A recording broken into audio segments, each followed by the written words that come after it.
Hello friends. Good morning. कैसे हैं आप सब? अच्छे हैं, स्वस्थ होंगे, मस्त होंगे। चलिए, अच्छी बात है। और मस्त रहिए, खुश रहिए, और साथ साथ में आप लोग पढ़ाई अच्छे से करते रहिए। ठीक है। तो हम लोग बात करेंगे, चर्चा करेंगे सीटेट सितंबर 2026। और ईवीएस की क्लास में हम लोग वन लाइनर जो ट्यूशन चला रहे हैं, इससे आपको यह बेनिफिट होगा कि आप जैसे ही प्रश्न को पढ़ेंगे और एक दो बार अगर इस नोट्स को आप रिवीजन रिवीजन करके जाएंगे, रिवाइज मार कर जाएंगे, तो ये 100% गारंटी मैं लेता हूं कि आप जैसे ही ऑप्शन देखेंगे वैसे ही आप टिक कर जाएंगे, गेम को खेल जाएंगे। ठीक है। अगर आप कभी उस क्वेश्चन को देखे ही नहीं हो और आपके पास अचानक क्वेश्चन आ जाएगा, तो आप गलत तुक्का मार के आओगे। ठीक है। तो तुक्के से बचने के लिए हम पूरे पीडीएफ अपने हाथ से बनाकर सब तैयार कर लिए हैं। और आप लोग बस इतना ही करिए कि अच्छे से एक नोट्स बनाइए, साथ में सारी चीजें नोट करिए और रिवाइज करिए। ठीक है। तो एक एक बात हम सारी बातें नोट कर कर लिखे हैं, और वही मैं आपको देने की प्रयास कर रहा हूं। अगर किसी भी बच्चे को इसकी नोट्स चाहिए, तो आप लोग डिस्क्रिप्शन में जाइएगा, वहां पे दिया है कैसे परचेज करना है। आप उस तरीके से आप परचेज कर सकते हैं। ठीक है। गारंटी मेरी है कि 1 to 5 पीआरटी वालों के लिए पूरी गारंटी मेरी है कि इससे बाहर नहीं जाएगा। आप 100% आप एक ही बार में पास हो जाएंगे। ठीक है। क्या है कि अच्छी रणनीति किसी के पास नहीं होती, इसीलिए सीटेट बार बार बच्चे फेल हो रहे हैं। ठीक है। बार बार एग्जाम देने की नौबत आ रही है, 1200-1200 रुपए फिलअप करना पड़ रहा है। सीबीएसई मजा मार रहा है, और आप सब पैसे की व्यवस्था करके कैसे भी करके आपको फॉर्म भरना है। ठीक है। फॉर्म भर देंगे, परीक्षा देकर आएंगे, कहेंगे कि समझ नहीं आया। ठीक है। तो ये हर बार का यही खेला है। तो आप लोग अच्छे से पढ़िए, आप लोग कंटेंट अच्छे से लीजिए। बड़ी बड़ी कोचिंग, बड़ी बड़ी इंस्टीट्यूट में आप लोग परचेज कर लेंगे, क्लास पढ़ेंगे, बहुत बड़ा बड़ा व्याकरणाचार हो जाएंगे। हिंदी की व्याकरण शुरू से लेकर कितना पढ़ेंगे, वो आएगा क्या पता है? पैराग्राफ आता है। पैराग्राफ में आपको उसी में 7-8 नंबर आपका हो जाता है। व्याकरण में आपको संधि पूछता है, छोटा छोटा पूछता है, बहुत डीपली कुछ भी नहीं पूछता है। ठीक है। अगर आप कायदे से स्थिर होकर आप कर जाइए, तो अच्छा नंबर 22, 23, 24, 25 नंबर हर एक सब्जेक्ट में आप ला सकते हैं। ठीक है। तो आप लोग एकदम बड़ मस्त केवल पीवाईक्यू पर फोकस करिए। तमाम प्रकार के गुरुजन हैं यूट्यूब क्लास पर, आप उनके पीवाईक्यू सेट को हल करिए। ठीक है। और अगर आप यूट्यूब से आपको नहीं समझ में आ रहा है, यूथ कंपटीशन का पुस्तक ले लीजिए। आप उसी विच सॉल्यूशन दिया हुआ है, आप उससे पढ़िए और अच्छे से समझ समझ कर पढ़िए। एक एक दिन एक सेट हल करिए पांचों सब्जेक्ट के, और अच्छे से समझ कर सॉल्व करिए। ठीक है। आपको खुद ही अंदाजा मिल जाएगा कि किस तरीके से करना है। और आप पढ़ते चले जाएंगे और सेट को हल नहीं करेंगे, तो क्या होगा कि जब आप एग्जाम हॉल में बैठेंगे तो सब गायब हो जाएगा। ठीक है। तो इसलिए आपको मैं बार बार कह रहा हूं कि आप लोग 1 महीने कंटिन्यू प्रैक्टिस सेट मारिए। यूथ कंपटीशन का बुक ले लीजिए, अच्छे से आप लोग कोई प्रैक्टिस सेट पे फोकस करिए भैया। मैं बार बार चिल्ला रहा हूं, अन्यथा इस बार भी नहीं निकलेगा, गारंटी लिखित ले लो। केवल प्रैक्टिस पे विशेष फोकस आप करिए। अगर प्रैक्टिस बनी रहेगी, तो आप इतना समझिए कि एग्जाम हॉल में बैठेंगे, जो आपको 2.5 घंटा सब बोलते हैं ना, बहुत कम पड़ जाता है, कम पड़ जाता है। मैं 30 मिनट पहले ही करके बैठा था पेपर। ठीक है। अगर अव पास करता, तो अव पहले कर पाता। ठीक है। तो आप इस तरीके से पढ़िए, केवल आप प्रैक्टिस सेट पे ध्यान दीजिए, और 2 घंटे में आप भी कंप्लीट करके आ जाओगे। ठीक। तो चलिए शुरू करते हैं, और आप लोग पीवाईक्यू पर विशेष फोकस करिए। और आज हम लोग बात करेंगे रेगिस्तानी ओक पर। आइए।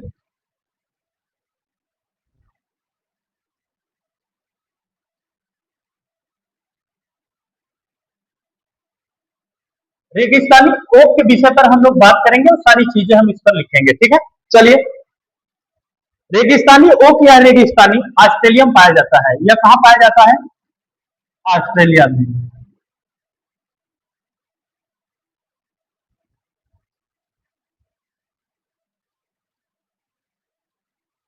यह ऑस्ट्रेलिया में पाया जाता है। रेगिस्तानी ओक की ऊंचाई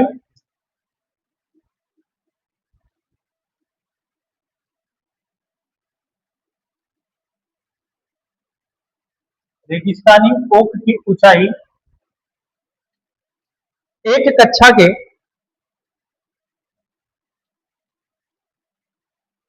एक कक्षा के कक्ष के बराबर होती है।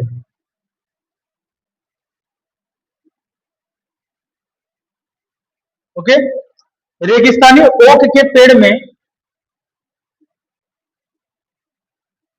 रेगिस्तानी ओक के पेड़ में पत्ते नहीं होते हैं। पत्ते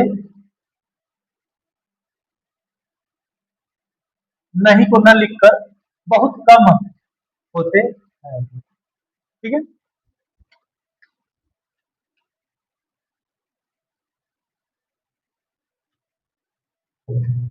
यह पेड़ की जड़ें जमीन में बहुत गहराई तक जाती हैं। इसकी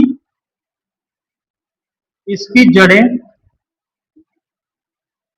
जमीन में बहुत गहराई तक जाती। रेगिस्तानी ओक का जो पेड़ होता है, इसकी जड़ें जो है जमीन में बहुत गहराई तक जाती है। ठीक है, एक मिनट, चलिए दोस्तों आगे चलते हैं। देखिए, यह ऑस्ट्रेलिया में पाया जाने वाला एक वृक्ष है जिसे हम रेगिस्तानी ओक के नाम से जानते हैं। ये रेगिस्तानी ओक जो है यह कहाँ पाया जाता है? तो यह ऑस्ट्रेलिया में पाया जाता है। ये कहाँ पे पाया जाता है? तो यह ऑस्ट्रेलिया में पाया जाता है। रेगिस्तानी ओक की ऊंचाई जो होती है एक कक्षा के कक्ष के बराबर होती है, यानी 10 से 12 फीट ऊंचाई की होती है। रेगिस्तानी ओक के पेड़ में पत्ते जो होते हैं ना बहुत कम होते हैं, क्योंकि वहां पे जल की बहुत कम होती है और इसमें जो है जल, वहां पे जो ऑस्ट्रेलिया में जो ओक का ये पेड़ है वहां पे जल नहीं मिलता है, तो इसके जो जड़ है वो जल की खोज में लगभग लगभग जो इसकी ऊंचाई है इसके 30 गुना, कितना गुना? 30 गुना जमीन के अंदर गहरी तक जाती है, इसलिए जल की खोज में। ठीक है, चलिए आगे चलते हैं। इसकी उथले जड़ें होती हैं। इसकी उथली जड़ें होती हैं। इसकी उथली जड़ें होती हैं। इसके जड़ें इसकी जड़ें लगभग 30 पेड़ों 30 पेड़ों की लंबाई के बराबर होती है। देखिए, जो रेगिस्तानी ओक होता है इसकी जड़ें कैसी होती है? उथली हुई होती हैं। इसकी जड़ें लगभग 30 पेड़ों की लंबाई के बराबर होती हैं। इसकी जड़ें लगभग कितने पेड़ों के बराबर होती है लंबाई की? इसकी जड़ें लगभग 30 पेड़ों की लंबाई के बराबर होती है। आइए, राजस्थानी राजस्थानी ओक पेड़ के तनों में पानी इकट्ठा होता है और और यहाँ पानी की यहाँ पानी की कमी होती है। यहाँ पानी की कमी होती है, इसलिए इसलिए स्थानीय लोग स्थानीय लोग अपने पास चाकू व पाइप अपने साथ रखते हैं। प्यास लगने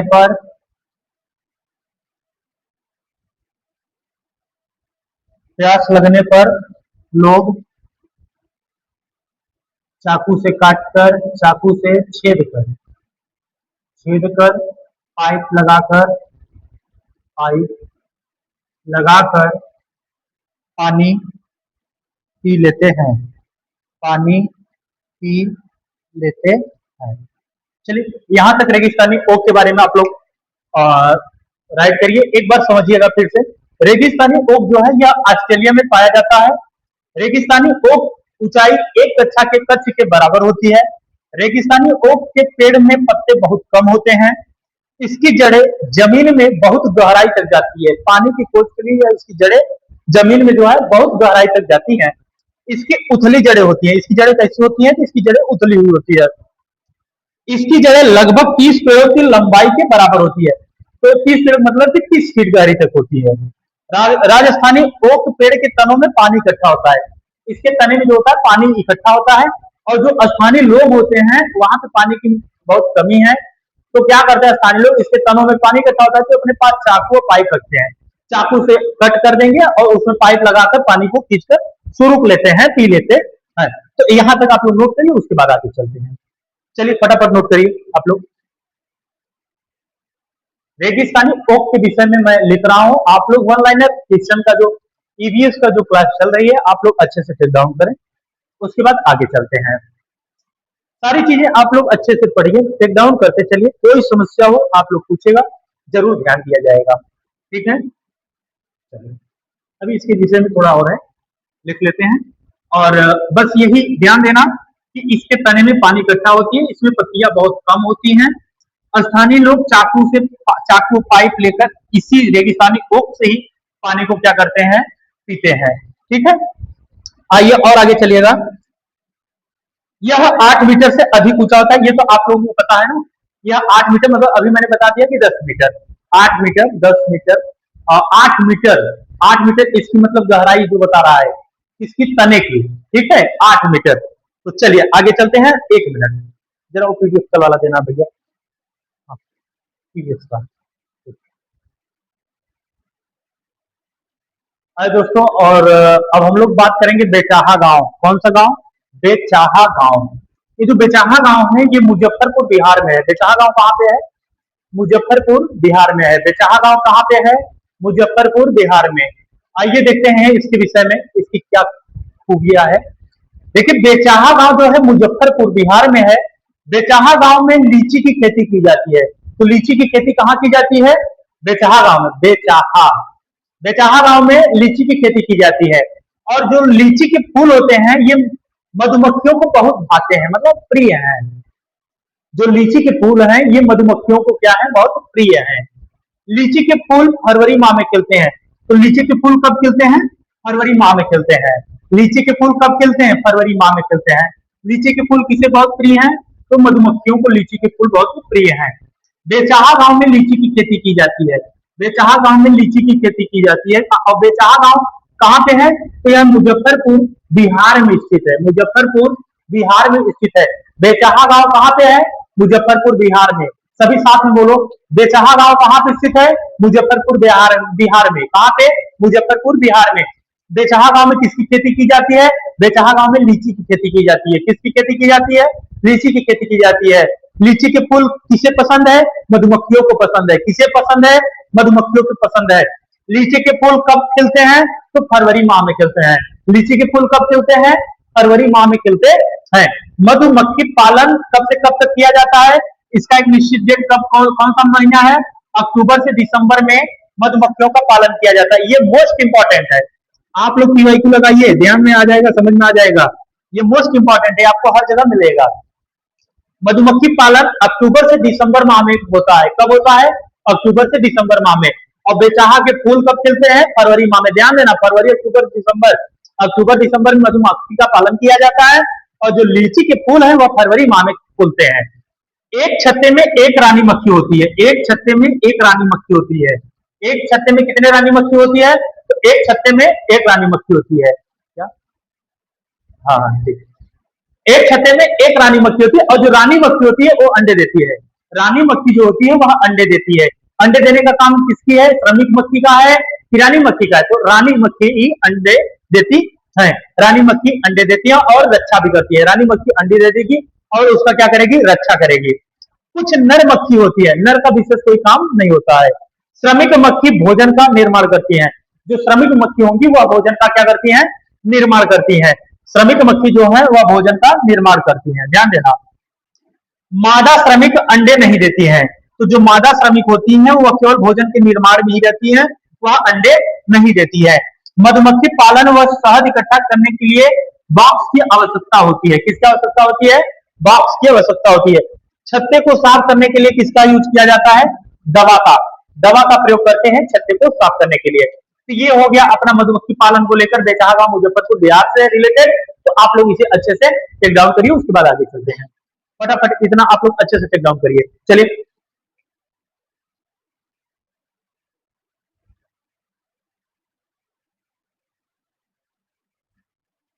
आइए दोस्तों आगे चलते हैं और ध्यान से देखिएगा। मक्खियों की तरह चींटी, दीमक, ततैया भी समूह में रहते हैं। कौन कौन समूह में रहते हैं? तो चींटी हो गया, दीमक हो गया, ततैया हो गया, ये सभी भी समूह में रहते हैं। कौन कौन? चींटी, दीमक, ततैया। तो चींटी, दीमक, ततैया ये तीनों मक्खियों की तरह ही समूह में रहते हैं। गांधी धाम, कौन कौन सा? गांधी धाम, अहमदाबाद और वलसाड़, ये गुजरात में स्थित है। कहां पे है भैया? ये गुजरात में। कौन कौन से? गांधी धाम, अहमदाबाद, वलसाड़, ये तीनों कहां पे हैं? स्थान गुजरात में है। कोझिकोड जो है वह केरल में है। कोझिकोड कहां पे है? केरल में। कोझिकोड कहां पे है? केरल में है। मडगांव, मडगांव गोवा में स्थित है। मडगांव कहां पे स्थित है? गोवा में स्थित है। गोवा से केरल के रास्ते का, मैं क्या बोला ध्यान से सुनिए, गोवा से केरल के रास्ते में 92 सुरंग और 2000 पुल है। कितने सुरंग? 92, 92 सुरंग है और 2000 पुल है। गोवा से केरल के रास्ते अगर आप जाओगे तो 92 सुरंग और 2000 पुल आपको मिलेंगे। मलयालम में माँ की बड़ी बहन को वलियम्मा, क्या? मलयालम में माँ की बड़ी बहन को वलियम्मा कहते हैं। मलयालम में नानी को अमुम्मा कहते हैं। मलयालम में नानी को अमुम्मा, अमुम्मा कहते हैं। मलयालम में नानी को क्या कहते हैं? अमुम्मा कहते हैं। और मलयालम में माँ की बड़ी बहन को वलियम्मा कहते हैं। मलयालम में चाची को कुजुम्मा कहते हैं। मलयालम में चाची को कुजुम्मा, कुजुम्मा कहते हैं। क्या कहते हैं? कुजुम्मा कहते हैं। और चाचा को चिटप्पन कहते हैं। और चाचा को चिटप्पन कहते हैं। और कोटायम, कोटायम कहां पे है? केरल में है। कोटायम कहां पे है? यह केरल में स्थित है। केरल में नाव को फेरी कहते हैं। केरल में नाव को क्या कहते हैं? फेरी कहते हैं। तो चलिए दोस्तों आज के लिए इतने ही क्वेश्चन, बहुत सारे हो गए और आप लोग अच्छे से नोट करते जाइए और मेरी कहा मानिएगा, आप लोग इसे केवल 5 बार, कितनी बार? 5 बार अच्छे से रिवीजन मारते जाइएगा। ठीक है, सोकर उठिए, जब भी आप फ्री हो तो एक बार उस नोट्स को दोहरा लीजिए। उसके बाद अभी तो 2-3 क्लास 4 क्लास हो गए, 10 क्लास के बाद आप पीवाईक्यू उठाकर लगाइएगा, सीधा पीवाईक्यू लगाइएगा, कहीं कुछ पढ़ने की जरूरत नहीं है। तो ठीक है, आज के लिए यहीं तक, तब तक के लिए चलते हैं, फिर कल मिलेंगे। जय हिंद, जय भारत।